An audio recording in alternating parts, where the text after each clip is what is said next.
My name is Sophia, and my childhood was filled with the kind of privilege most people only dream about. Our house was something straight out of a magazine: spacious rooms, manicured lawn, and a pool that hosted countless summer parties. My father's business success made it all possible, and he never let us forget it. "Sophia, honey, remember that everything we have comes from hard work," my dad would say, his voice carrying that familiar mix of pride and authority. I'd nod, trying to absorb the lesson, even though at that age, I was more interested in playing with my cousin Chloe than understanding the value of money. Ah, Chloe. She was practically my sister, even though technically she was my cousin. Just a year younger than me, she was the daughter of my father's younger brother, Uncle Mark. Our families were inseparable, though the contrast in our living situations was hard to miss. "Your uncle's family needs our support," my mom would explain whenever I noticed Dad helping them out financially. "Family takes care of family." She was always the diplomatic one, smoothing over any awkward moments when Uncle Mark would accept another check from Dad. Chloe and I shared everything: clothes, secrets, dreams. We'd spend hours in my room, planning our futures. "We'll go to college together," Chloe would say, lying on my bed and staring at the ceiling. "And then we'll live in apartments next to each other, and our kids will be best friends too." When high school graduation approached, true to form, my father announced he'd pay for both our college educations. Mom stood beside him, beaming with pride as he made the announcement at our joint graduation party. "Both my girls deserve the best education possible," he declared, putting an arm around each of us. I remember how Chloe's eyes welled up with tears of gratitude, while I just smiled, taking it for granted. Looking back now, I should have noticed the signs. But back then, I was just happy to have my cousin/sister by my side as we packed our bags for college. We were going to take on the world together, two peas in a pod, never imagining that a wedding gift would eventually unravel everything we thought we knew about our perfect family. "This is going to be amazing," Chloe squealed as we decorated our dorm rooms, located conveniently across the hall from each other. "Nothing can ever come between us, right, Sophia?" "Nothing," I promised, meaning it with all my heart. God, how naive we were. How naive I was. But that's the thing about perfect families: sometimes they're perfect only because we choose not to look too closely at the cracks in the foundation. College flew by faster than I expected. Before I knew it, I was walking across the stage to receive my diploma, my family cheering from the audience. I felt on top of the world, armed with my degree. I quickly landed a job at a marketing firm. Everything seemed to be falling into place. Well, almost everything. "Dad, I've been thinking about getting my own place," I brought up one evening over dinner. I'd been browsing apartment listings online, dreaming of having my own space. "The rental market is crazy right now, and with a down payment." "Sophia," he cut me off, putting down his fork. "You're an independent woman now. You have a good job. It's time for you to earn your own living. Your mother and I gave you a great education, but now it's time for you to stand on your own 2 feet." Mom just sat there, nodding in agreement. I felt like I'd been slapped. So that's how I ended up in a tiny 1-bedroom apartment, watching my savings grow at a painfully slow rate while half my paycheck went to rent. But I was determined to prove I could do it on my own. A year later, Chloe graduated. We celebrated at her favorite restaurant, and that's when she dropped her bombshell. "Jake proposed," she squealed, flashing a diamond ring. "We're getting married in 4 months." 4 months flew by in a whirlwind of wedding preparations. I threw myself into my maid of honor duties, helping Chloe pick out everything from her dress to the table settings. Despite my own housing struggles, I was genuinely happy for her. The wedding day arrived, and everything was perfect. The ceremony was beautiful, the reception elegant. I watched Chloe dance with Jake, both of them glowing with happiness. Then my father stood up to make his speech. "Chloe," he began, his voice thick with emotion. "You've been like a daughter to me all these years. Watching you grow up alongside Sophia has been one of life's greatest joys." I smiled, sipping my champagne. Standard wedding speech stuff. But then, That's why, he continued, pulling out an envelope, I want to give you something special. Something to start your new life together. He paused for dramatic effect. The keys to your very own apartment. The glass nearly slipped from my hand. The room erupted in gasps and applause. Uncle Mark and Aunt Sarah were crying. Chloe rushed to hug my father, sobbing thank yous into his shoulder. You deserve this, he said loudly enough for everyone to hear. I love you like my own daughter. I sat there, frozen, as relatives crowded around Chloe and Jake, congratulating them on their incredible gift. My mind was spinning. The same father who told me to stand on my own 2 feet had just handed my cousin an apartment. I gripped my champagne glass so hard I thought it might shatter. But I kept smiling. Kept playing my part. This was Chloe's day, after all. I wouldn't make a scene. I waited exactly 3 days after the wedding before I showed up at my parents' house. My hands were shaking as I rang the doorbell, but my voice was steady when Dad opened the door. We need to talk, I said, walking past him into the familiar living room where I'd spent so many happy moments. What's on your mind, Sophia? He settled into his favorite armchair, looking perfectly calm, as if he hadn't just dropped a bomb on my life. Really? You're going to pretend you don't know? I stayed standing, too agitated to sit. You told me to earn my own living, to stand on my own feet. But you just handed Chloe an apartment like it was nothing. Want to explain that? Dad sighed, like I was being unreasonable. It's different with Chloe. She doesn't have the same opportunities you do. Different how? We went to the same college, got the same education, which you paid for, by the way. She comes from a poor family, Sophia. Jake's family isn't well off either. Your uncle can't afford to help them get started in life. He leaned forward. At today's prices, they'd never be able to save enough for their own place. I let out a sharp laugh. Oh, and I can? Half the country rents, Dad. They could have done what I'm doing, work, save, rent an apartment like normal people. You're being mercantile, he snapped, his calm facade cracking. This isn't about you. This is my money, and I decide how to spend it. I help your uncle's family, because they need it. Mercantile? My voice rose. This isn't about money, it's about fairness. How do you think it feels to watch you treat your niece better than your own daughter? That's enough. Mom burst into the room. I hadn't even realized she was home. How dare you question your father's decisions? You have no right to tell him how to spend his money. Oh, so you're okay with this? I turned to her. Your husband giving another woman's daughter an apartment while telling his own to struggle? Don't you take that tone with me, young lady. Mom's face was red with anger.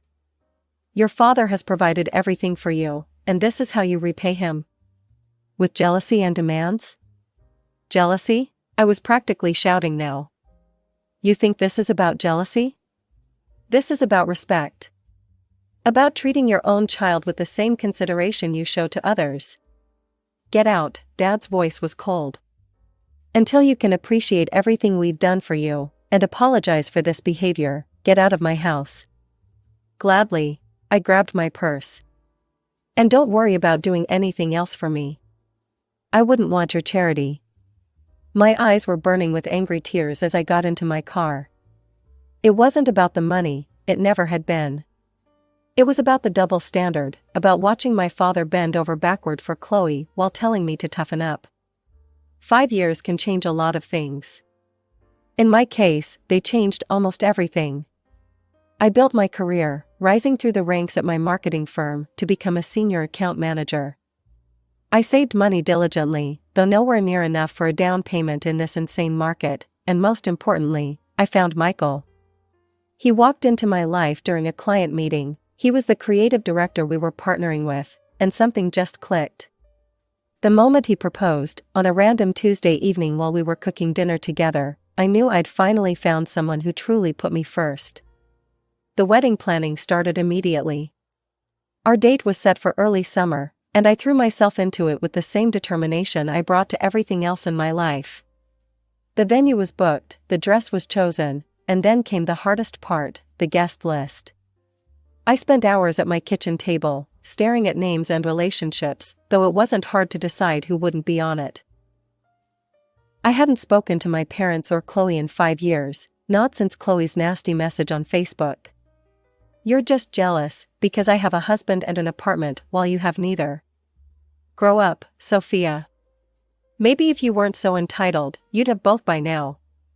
But I guess some people just can't handle seeing others succeed." I'd blocked her after that. It was easier that way, cleaner. I built a new life, surrounded myself with people who valued me, and tried to forget about the family that had made me feel like a second-class daughter. But word travels fast in families, even broken ones. I was sitting in my apartment, reviewing floral arrangements and debating between roses and peonies, when my phone rang. Dad's name flashed on the screen, the first time in 5 years. My heart jumped into my throat, and my hand shook as I answered. "Sophia," his voice sounded older somehow, more tired. "I hear congratulations are in order." "Who told you?" My voice came out steadier than I felt. "Does it matter? Why didn't you invite me to your wedding?" He paused, and I could hear the hurt in his voice. "I'm your father. I should be the one walking you down the aisle." A bitter laugh escaped me before I could stop it. "Really? Now you want to play the father card?" "Sophia. Actually, I'm curious," I cut him off, feeling reckless. Something about hearing his voice had unleashed all the emotions I'd kept carefully contained for 5 years. "Will you be giving me an apartment as a wedding gift? You know, like you did for Chloe?" The silence on the other end stretched out so long I thought he'd hung up. Finally, he cleared his throat. "Look, sweetheart, business hasn't been great lately. I can give you $5,000 for the wedding. That's a generous gift. You should be grateful." $5,000. After giving Chloe a whole apartment.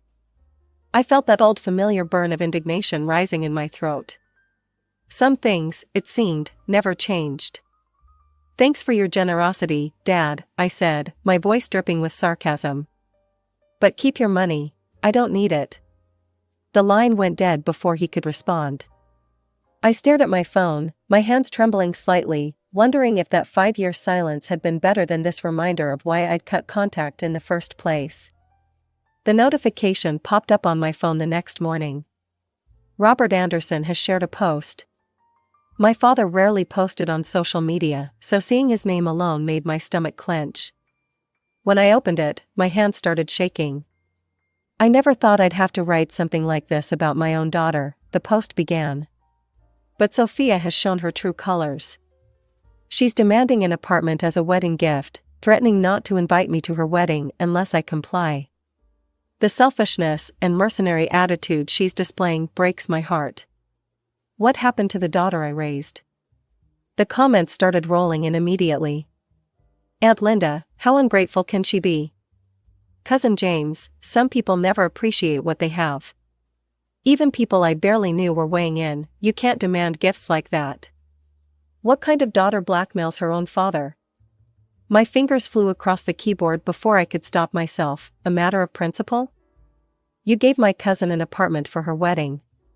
Your own daughter deserves the same consideration, or at least an explanation for the difference in treatment." But the comments kept coming, each one more judgmental than the last. My hands were shaking so badly I could barely type, but something had snapped inside me. I opened a new post and started writing. "Let me tell you all a story that's been bothering me for years," I began. "It's about a father who has always treated his niece better than his own daughter. Let me list the ways. Every birthday, Chloe got lavish parties while mine were simple family gatherings. When we went on family trips abroad, Dad always took Chloe shopping separately, buying her extras I never got. Her pocket money was consistently double mine. Dad paid for her education, which I appreciate he did for both of us. He gave her an apartment as a wedding gift, while telling me to stand on my own feet. At Chloe's wedding, she had her first dance with my father instead of her own. And you know what? The more I think about it, the more suspicious this whole situation seems. I wouldn't even be surprised if it turned out Chloe was actually my father's daughter. I hit post before I could second guess myself. The words stared back at me from the screen. A nuclear bomb dropped into the middle of our family's carefully maintained facade. There would be no taking it back now. The aftermath of my post was nuclear. Within hours, my phone was blowing up with calls and messages from every corner of the family.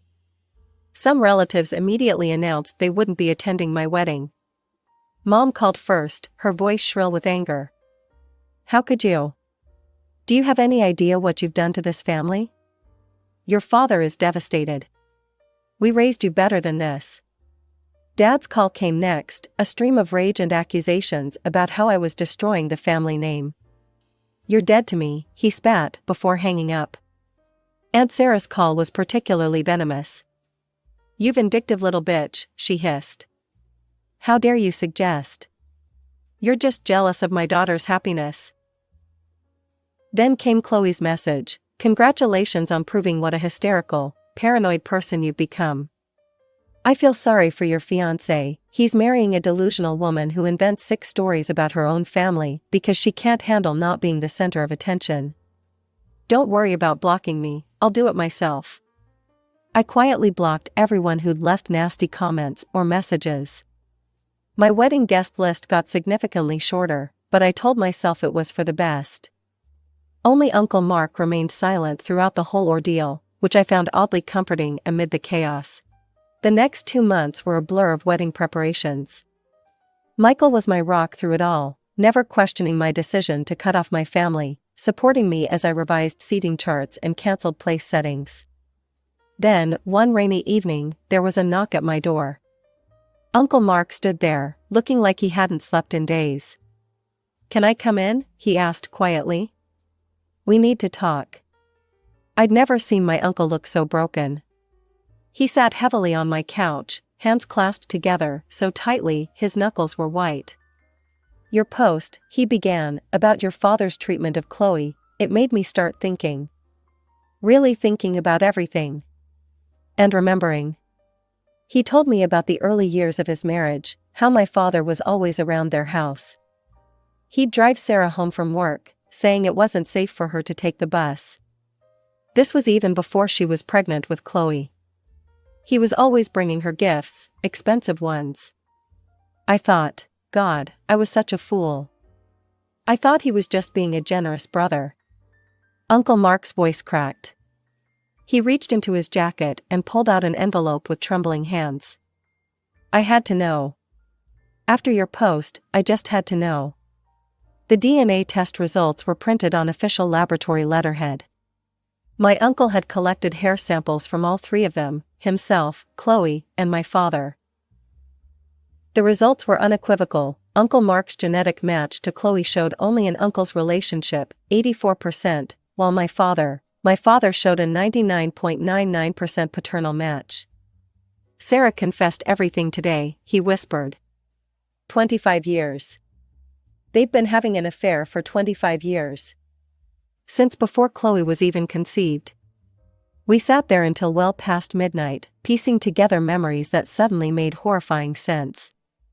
The special treatment, the excessive gifts, the way my father always seemed to know about Chloe's life before anyone else. All those times he'd insisted on driving Aunt Sarah to doctor's appointments when she was pregnant. "I'm so sorry, Sophia," Uncle Mark said as he was leaving. "I should have seen it. Should have known." I watched him walk to his car in the rain, his shoulders hunched with the weight of 2 decades of betrayal. For the first time since this whole nightmare began, I felt no satisfaction in being right. The morning after Uncle Mark's visit changed everything.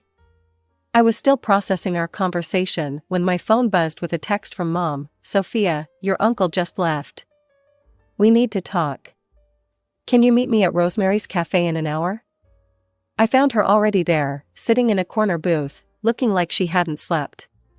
Her hands were wrapped around an untouched cup of coffee, and I noticed they were shaking slightly. "I've filed for divorce," she said before I could even sit down. "I just came from the lawyer's office." Her voice cracked. 25 years of marriage, and I never knew.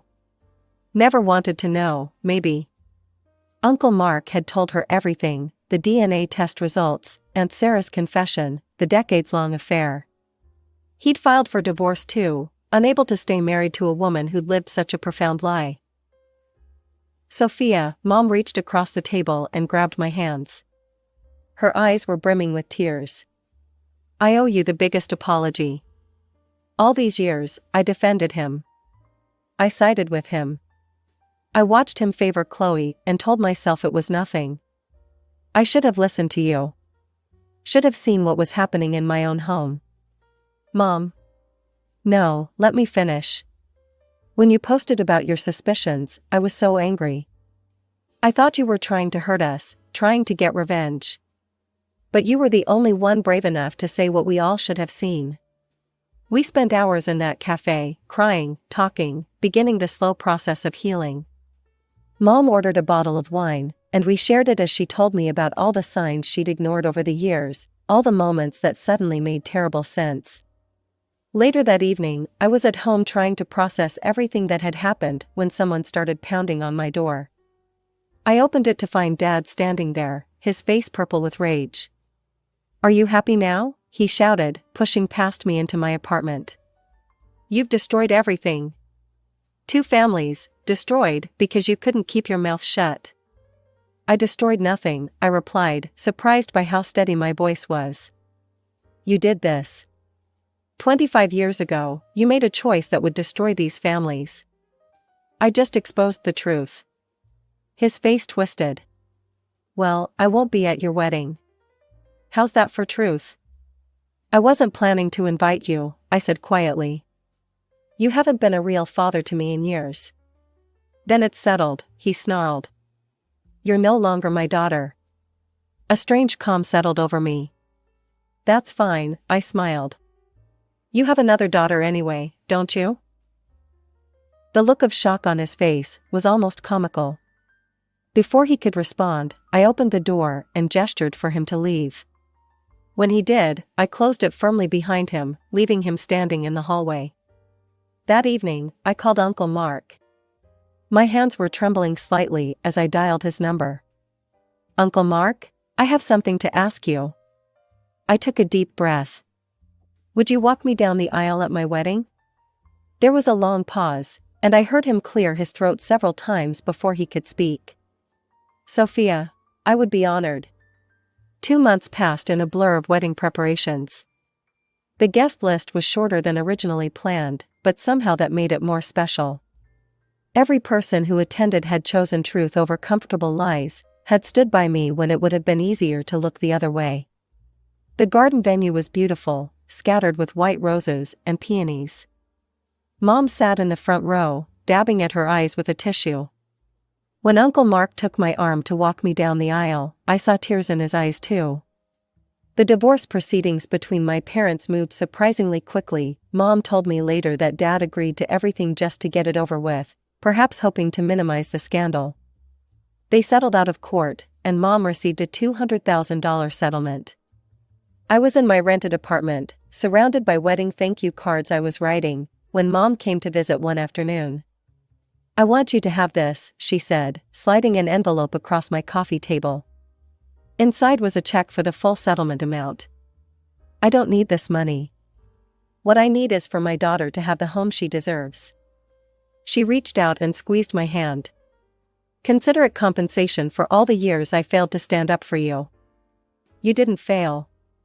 "I did, but we're fixing things now." She smiled.